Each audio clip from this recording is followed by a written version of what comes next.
अकबर 1556 से 1605 ईस्वी। सम्राट अकबर का जन्म 15 अक्टूबर 1542 ईस्वी को हमीदा बानो बेगम के गर्भ से अमरकोट के राणा वीर साल के महल में हुआ। अकबर के बचपन का नाम जलाल था। उसका राज्याभिषेक 14 फरवरी 1556 ईस्वी को पंजाब के कलानौर नामक स्थान पर हुआ। अकबर का शिक्षक अब्दुल लतीफ़ ईरानी विद्वान था। वह जलालुद्दीन मुहम्मद अकबर बादशाही गाजी की उपाधि से राज सिंहासन पर बैठा। बैरम खां शिया मतावलंबी 1556 से 1560 ईस्वी तक अकबर का संरक्षक रहा। वह बदखसा का निवासी था। उसे प्यार से खानी बाबा कहा जाता था। पानीपत की दूसरी लड़ाई 5 नवंबर 1556 ईस्वी को अकबर और हेमू के बीच हुई थी। इस युद्ध में अकबर की विजय हुई थी। 31 जनवरी 1561 को मक्का की तीर्थ यात्रा के दौरान पाटन नामक स्थान पर मुबारक खान नामक युवक ने बैरम खां की हत्या कर दी। मई 1562 में अकबर ने हरम दल से अपने को पूर्णतः मुक्त कर लिया। हल्दी घाटी का युद्ध 18 जून 1576 ईस्वी को मेवाड़ के शासक महाराणा प्रताप एवं अकबर के बीच हुआ। इस युद्ध में अकबर विजयी हुआ। इस युद्ध में मुगल सेना का नेतृत्व मान सिंह एवं आसफ खां ने किया था। अकबर का सेनापति मान सिंह था। हल्दी घाटी युद्ध के समय कुंभलगढ़ राणा प्रताप का राजधानी थी। राणा की ओर से इस युद्ध में हाकिम खां सूर के नेतृत्व में एक अफगान फौजी टुकड़ी एवं भीलों की एक छोटी सी सेना ने भाग लिया था। महाराणा प्रताप की मृत्यु 19 जनवरी 1597 ईस्वी में एक सख्त धनुष की प्रत्यंचा चढ़ाते समय अंदरूनी चोट लग जाने के कारण हो गई। हल्दी घाटी के युद्ध के बाद राणा प्रताप ने डूंगरपुर के निकट चौवाड़ में नई राजधानी बनाई। महाराणा प्रताप के घोड़े का नाम चेतक एवं हाथी का नाम राम प्रसाद था। दीन-ए-इलाही धर्म का प्रधान पुरोहित अकबर था। दीन-ए-इलाही धर्म स्वीकार करने वाला प्रथम एवं अंतिम हिंदू शासक राजा बीरबल था। महेश दास नामक ब्राह्मण को राजा बीरबल की पदवी दी गई थी, जो हमेशा अकबर के साथ रहता था। अकबर ने जैन धर्म के जैनाचार्य हरिविजय सूरी को जगत गुरु की उपाधि प्रदान की थी। अकबर ने शाही दरबार में एक अनुष्ठान के रूप में सूर्योपासना शुरू करवाई। राजस्व प्राप्ति की जब्ती प्रणाली अकबर के शासनकाल में प्रचलित थी। अकबर के दीवान राजा टोडरमल खत्री जाति ने 1580 ईस्वी में दहसाल बंदोबस्त व्यवस्था लागू की। अकबर द्वारा जीते गए प्रदेश। पहला प्रदेश मालवा, शासक बाज बहादुर, वर्ष 1561, मुगल सेनापति आदम खां पीर मुहम्मद। दूसरा प्रदेश चुनार, शासक अफगानों का शासन, वर्ष 1562, मुगल सेनापति अब्दुल्ला खां। तीसरा प्रदेश गोंडवाना, शासक वीर नारायण एवं दुर्गावती, वर्ष 1564, मुगल सेनापति आसफ खां। चौथा प्रदेश आमेर, शासक भारमल, वर्ष 1562, मुगल सेनापति स्वेच्छा से अधीनता स्वीकारी। पांचवा प्रदेश मेड़ता, शासक जयमल, वर्ष 1562, मुगल सेनापति शरफुद्दीन। छठा प्रदेश मेवाड़, शासक उदय सिंह एवं राणा प्रताप, वर्ष 1568-1576, मुगल सेनापति स्वयं अकबर, मान सिंह एवं असफ खां। सातवां प्रदेश रणथंभौर, शासक सुरजन हाड़ा, वर्ष 1569, मुगल सेनापति भगवान दास एवं अकबर। आठवां प्रदेश कालिंजर, शासक रामचंद्र, वर्ष 1569, मुगल सेनापति मजनू खां काकसा। नौवां प्रदेश मारवाड़, शासक रावचंद्र सेन, वर्ष 1570, मुगल सेनापति स्वेच्छा से अधीनता स्वीकारी। 10वां प्रदेश जैसलमेर, शासक रावल हरि राय, वर्ष 1570, मुगल सेनापति स्वेच्छा से अधीनता स्वीकारी। 11वां प्रदेश बीकानेर, शासक कल्याणमल, वर्ष 1570, मुगल सेनापति स्वेच्छा से अधीनता स्वीकारी। 12वां प्रदेश गुजरात, शासक मुजफ्फर खां तृतीय, वर्ष 1571, मुगल सेनापति सम्राट अकबर। 13वां प्रदेश बिहार व बंगाल, शासक दाऊद खां, वर्ष 1574 से 76, मुगल सेनापति मुनीम खां खान खाना। 14 प्रदेश काबुल, शासक हकीम मिर्जा, वर्ष 1581, मुगल सेनापति मान सिंह एवं अकबर। 15वां प्रदेश कश्मीर, शासक यूसुफ याकूब खां वर्ष 1586, मुगल सेनापति भगवान दास एवं कासिम खां। 16वां प्रदेश उड़ीसा, शासक निसार खां वर्ष 1592, मुगल सेनापति मानसिंह। 17वां प्रदेश सिंध, शासक जानी बैग वर्ष 1593, मुगल सेनापति अब्दुल हरीम खान खाना। 18वां प्रदेश बलूचिस्तान, शासक पन्नी अफगान वर्ष 1595, मुगल सेनापति मीर मासूम। 19वां प्रदेश कंधार, शासक मुजफ्फर हुसैन वर्ष 1595, मुगल सेनापति शाह बेग। दक्षिण भारत, पहला प्रदेश खानदेश, शासक अली खां वर्ष 1591, मुगल सेनापति स्वेच्छा से अधीनता स्वीकारी।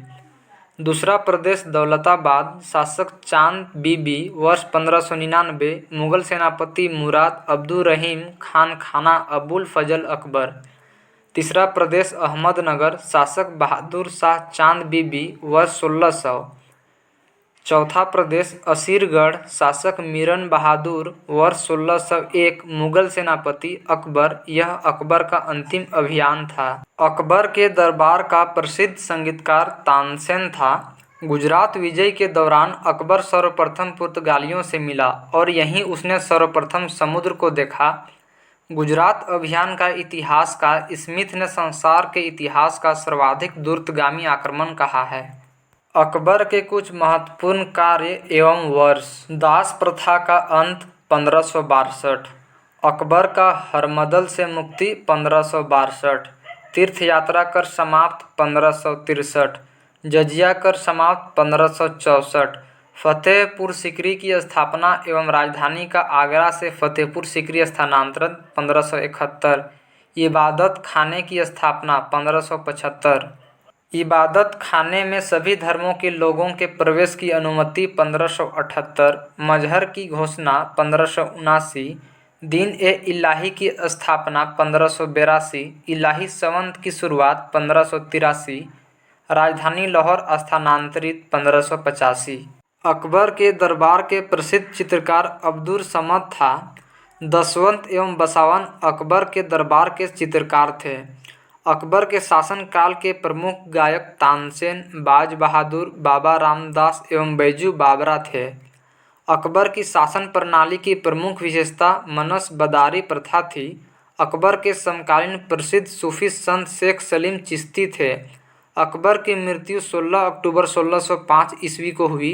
इसे आगरा के निकट सिकंदरा में दफनाया गया। स्थापत्य कला के क्षेत्र में अकबर की महत्वपूर्ण कृतियां हैं। दिल्ली में हुमायूं का मकबरा, आगरा का लाल किला, फतेहपुर सीकरी में शाही महल, दीवाने खास, पंचमहल, बुलंद दरवाज़ा, जोधाबाई का महल, इबादत खान, इलाहाबाद का किला और लाहौर का किला।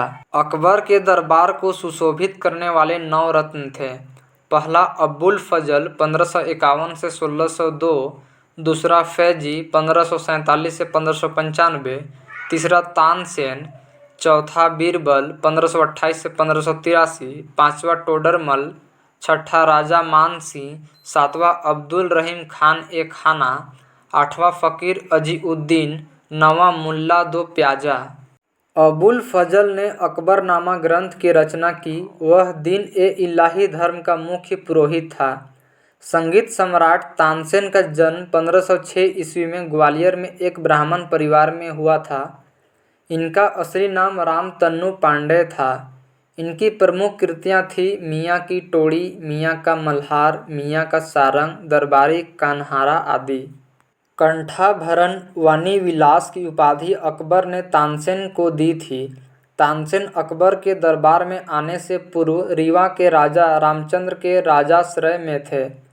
अकबर के काल में स्वामी हरिदास भी एक महान संगीतज्ञ थे। ये वृंदावन में रहकर भगवान की उपासना करते थे। एक मत के अनुसार हरिदास तानसेन के गुरु थे, जबकि कुछ विद्वान हरिदास एवं तानसेन दोनों को मानसिंह तोमार का शिष्य बतलाते हैं। यह भी प्रचलित है कि हरिदास का गाना सुनने के लिए अकबर को इनकी कुटिया पर जाना पड़ा, क्योंकि इन्होंने अकबर के दरबार में जाने से मना कर दिया था। इनका कहना था कि वे केवल अपने भगवान के लिए ही गाते हैं। दरबार से उनका कोई सरोकार नहीं। अकबर ने भगवान दास आमेर के राजा भारमल के पुत्र को अमीर उल उमरा की उपाधि दी। यूसुफ हजाइयों के विद्रोह को दबाने के दौरान बीरबल की हत्या हो गई। 1602 ईस्वी में सलीम जहांगीर के निर्देश पर दक्षिण से आगरा की ओर आ रहे अबुल फजल को रास्ते में वीर सिंह बुंदेला नामक सरदार ने हत्या कर दी।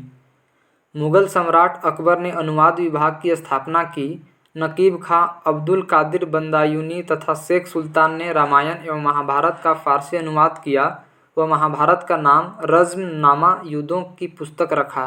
पंचतंत्र का फारसी भाषा में अनुवाद अबुल फजल ने अनवर ए सादात नाम से तथा मौलाना हुसैन फैज ने यार ए दानिश नाम से किया।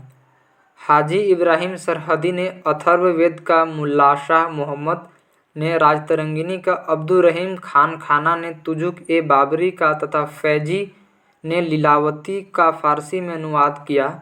फैजी ने नल दमयंती सूरदास द्वारा रचित कथा का फारसी में अनुवाद कर उसका नाम सहेली रखा।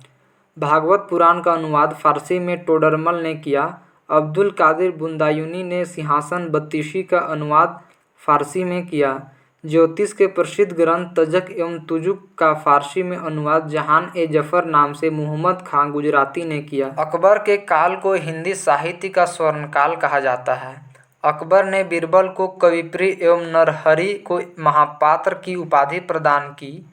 बुलंद दरवाजा का निर्माण अकबर ने गुजरात विजय के उपलक्ष्य में करवाया था।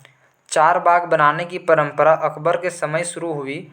अकबर ने सिरी कलम की उपाधि अब्दुस्समद को एवं जड़ी कलम की उपाधि मुहम्मद हुसैन कश्मीरी को दिया।